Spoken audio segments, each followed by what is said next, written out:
everyone. Today we are going to start chapter 2. The chapter name is परोपकारी महाराज शिवी. तो ये जो चैप्टर है इसमें हम लोग एक महाराज शिवी के बारे में पढ़ेंगे जो बहुत दयालु थे और वो अपने जो राज्य के जितने भी लोग थे उन्हें खुश रखना चाहते थे वो. तो क्या है स्टोरी देखते हैं. शरणागत अर्थ है शरण में आया हुआ. जो शरण में आए हुए की रक्षा करता है उसे देवतुल कहा जाता है. उशीनर प्रदेश में राजा शिवी राज करते थे. उनके राज्य में सभी लोग प्रसन्न और सुखी थे. शिवी बड़े ही धर्मात्मा और परोपकारी थे, यानी कि धर्म को मानने वाले थे और दूसरे का भला भी करते थे. और उनके यश की बातें जब देवराज इंद्र को कानों तक पहुंचती है तो उन्होंने उसका परीक्षा लेने का सोचा. तो जो देवराज इंद्र थे वो बाज बन जाते हैं और अपने वो साथी आग को कबूतर बनाकर धरती लोक पर पहुंचते हैं. आगे भयभीत कबूतर और उसके पीछे शिकारी बाज उशीनर राज की ओर उड़ चले और वो जो शिवी का जो राज था वहाँ पे वो उधर उड़ चलते हैं. प्रातः काल हो गया था. महाराज शिवी पूजा पाठ करने के बाद प्रसन्नता से अपने आसन पर विराजमान थे.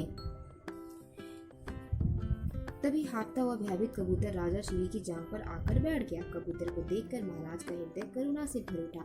उन्होंने अपने कोमल हाथों से कबूतर को ऐसे सहलाया जैसे वे उसे अभयदान दे रहे हों. इतने में कबूतर का पीछा करते हुए बाज भी राजसभा में पहुंच गया. तो प्रातः काल का टाइम हो चुका था और जो महाराज शिवी थे वो पूजा पाठ करने के बाद आराम से वो बैठे हुए थे. तभी जो कबूतर वो भाग रहा था बाज के डर से, वो जाकर के उनकी जांघ पर बैठ जाता है. और महाराज जब उनको देखते हैं तो उनको बहुत उससे प्यार आता है और वो अपने हाथों से उसको सहलाते हैं. और उसी के पीछे जो बाज उड़ रहा था वो भी धीरे धीरे वो महल में पहुंच जाता है. बाज मनुष्य की वाणी में राजा से बोला. और बाज जो है क्योंकि ऑब्वियस है वो कौन थे, वो इंद्र थे, तो वो मनुष्य के जैसा ही वो राजा को बोलते हैं कि यह कबूतर मेरा भोजन है, किसी का भोजन छीनना उचित नहीं है, आप इस कबूतर को मुझे सौंप दीजिए. और बाज बोलता है कि ये कबूतर मेरा क्या है, हम इसको खाने वाले हैं, इसीलिए जो खाना छीनना अच्छी बात नहीं है, तो इसे आप मुझे दे दीजिए.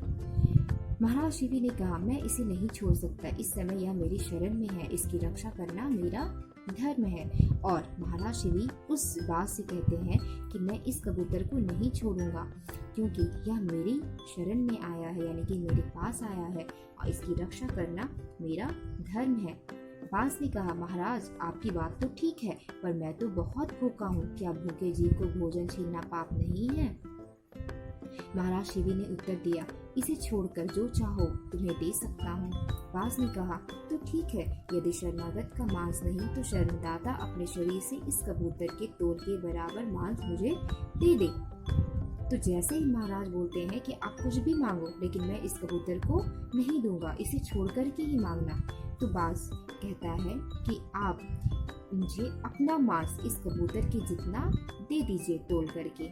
तभी महाराज इस बाज के इस प्रस्ताव से वो बहुत खुश हो जाते हैं और उस पूरे भरी सभा में तराजू लाने का आदेश देते हैं और उसमें अपने एक पलड़े में कबूतर को बैठाते हैं और दूसरे पलड़े में शिवी अपने शरीर का मांस काट कर रखने लगे. वो धीरे धीरे अपने मांस जो है वो काट कर दूसरे तोले में रखने लगते हैं तराजू में. कबूतर का पलड़ा अभी ज्यों का त्यों है और कबूतर इतना भारी था कि वो जैसे कि तैसे था.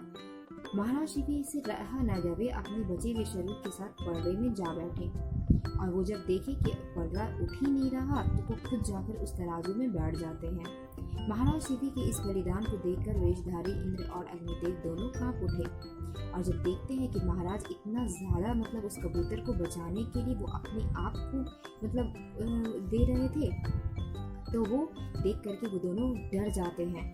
और आज से पहले उन्होंने ऐसा साहसी और शरणागत का रक्षण ना सुना था और ना देखा था, पर आज सब कुछ उनकी आंखों के सामने हो रहा था. दोनों देव अपने असली रूप में प्रकट होकर बोले महाराज आप धन्य हैं. और जैसे ही वो तराजू में अपने आप को वो रखते हैं तो वैसे ही कबूतर जो थे और जो बाज यानी कि इंद्र और उनका जो साथी जो अग्नि था वो दोनों देखकर डर जाते हैं कि मैंने इससे पहले कभी ऐसा नहीं देखा था किसी को भी. जो एक कबूतर को बचाने के लिए वो अपने आप को कुर्बान कर दे और वो फिर अपने असली रूप में आ जाते हैं, यानी कि इंद्र और उनका दोस्त अग्नि। आप साधारण मनुष्य नहीं हैं, महापुरुष हैं। आप जैसे परोपकारी पुरुष से ही धरती का शोभा है। आपको हमारा प्रणाम। और वो उन्हें प्रणाम कहते हैं और उनका तारीफ भी करते हैं कि आपके जैसा कोई नहीं है इस धरती पे, और इस धरती की शोभा आप ही जैसे परोपकारी पुरुष से ही है। यह कहकर इंद्र और अग्निदेव ने महाराज शिव को कटे हुए अंगों को ठीक कर दिया और स्वर्ग लोक लौट गए। और इसी तरह ये कह के और जितना भी वो मांस काट के तराजू में रखे थे वो सारा उसको उनके बॉडी से वो ठीक कर देते हैं और वो जोड़ देते हैं और वो वापस स्वर्ग लोक लौट जाते हैं, यानी कि जहाँ से वो आए थे। तो इस तरह इस हम लोग कहानी से क्या सीखें?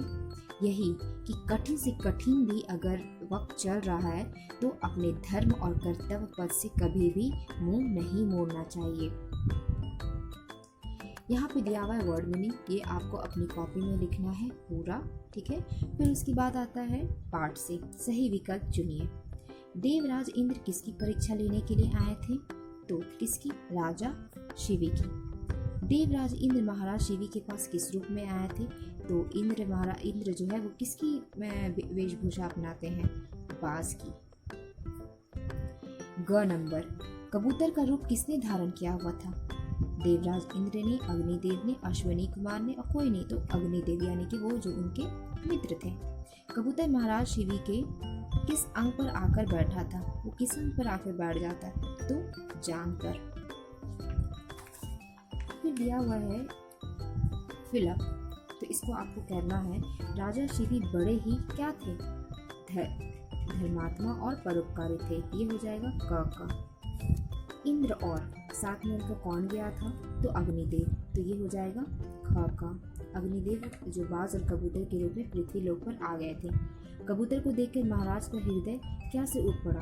तो करुणा से, ठीक है। तो ये है करुणा, ग नंबर।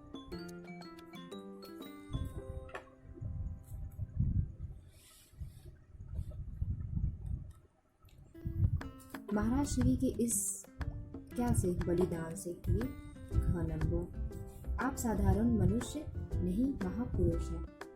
जो इंद्र जो है वो बोलते हैं शिवी से, ठीक है। किसने कहा किससे? ये आपको खुद करना है, ओके। ये आपको हम पीडीएफ बना कर देंगे, ये आपको कॉपी में फिर लिखना है ये और ये। That's all in this video, thank you.